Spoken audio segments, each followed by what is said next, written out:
Good evening, darlings, and welcome to episode 28 of Greenwood Talks. It's lovely to spend another evening with you all. You know, it's always such a joy. So tonight I have an anonymous question which says, Dear Lord Thranduil, I've known this bloke forever, but recently it seems like he may be interested in me, at least as far as a relationship. How do I know if he's interested, and how should I proceed? Well, darling, that sort of depends on many things. Obviously I cannot witness his behavior, and you haven't really mentioned anything of note. And also it's important whether or not you want to start something with him.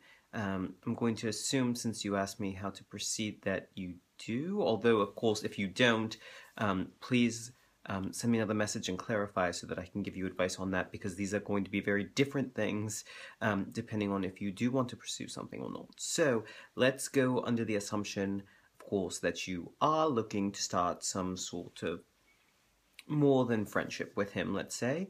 And if that's wrong, just ignore all of this.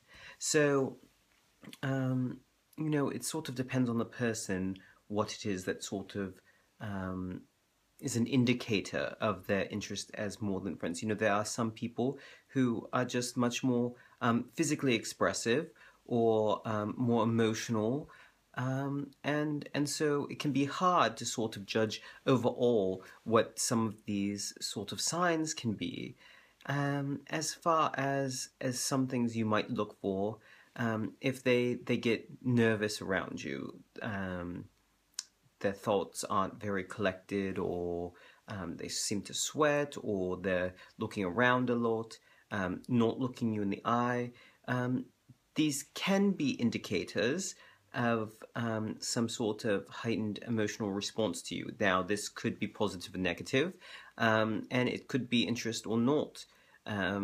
It's really just, that's all I can tell you about that. And then, of course, any changes in behavior whatsoever could or could not be a sign. It could be some stressful situation going on in their own lives that they haven't told you, or it could be that they are interested in you.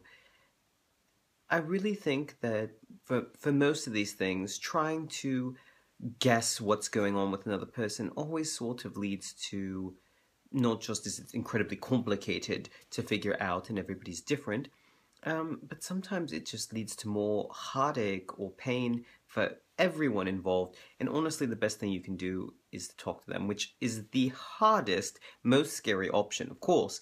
But you get to the point and you find out right away exactly what it is that's going on with your friend. So I would suggest bringing it up in a very gentle way. There's such a thing as being forward and being blunt, and I think the level of finesse there is really the big difference. So particularly in case there are feelings involved for them and or for you, you do want to be a little more gentle with the way that you broach the subject. Now, if you're interested in them, you can always put it in terms of your own feelings, and that way the pressure for them is only to react whether or not they feel the same. And it's just that simple. That way you don't have to worry about if putting them on the spot is something that makes you anxious, then that's a good way to think about it. If you're not as interested, you can just say that you've noticed differences in the way that they've been acting around you, and you just want to make sure that everything is fine, that your friendship is still the way you had both seemed to think it was before, and that you just are concerned because you care about them. And I think anybody who you might say something like that to is going to respond fairly positively.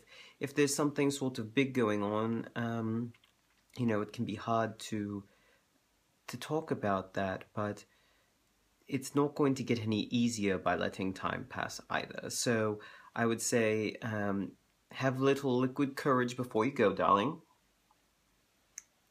and then try to just bring it up. You don't have to make it a big production, and definitely don't call them and say we need to talk. That always just causes so much pain and agony for everyone involved. That phrase should just never be used unless you're trying to induce terror in another person, because honestly, that's all it seems to ever do, whether it's a small chat or not. So I would say, just bring it up in another conversation when there's sort of a lull, or if you notice a behavior happening, be like, I'm noticing this sort of reaction from you, and I'm just concerned. I want to make sure everything is fine, that you're okay, that we're okay. And I think that's the best way to do it, darling. So I do wish you all the best of luck. Please let me know how it goes. If you want any more specific advice, if you can give me some details of what's going on, I'm happy to help that as well. So thank you so much, darling. Best of luck and ta-ta.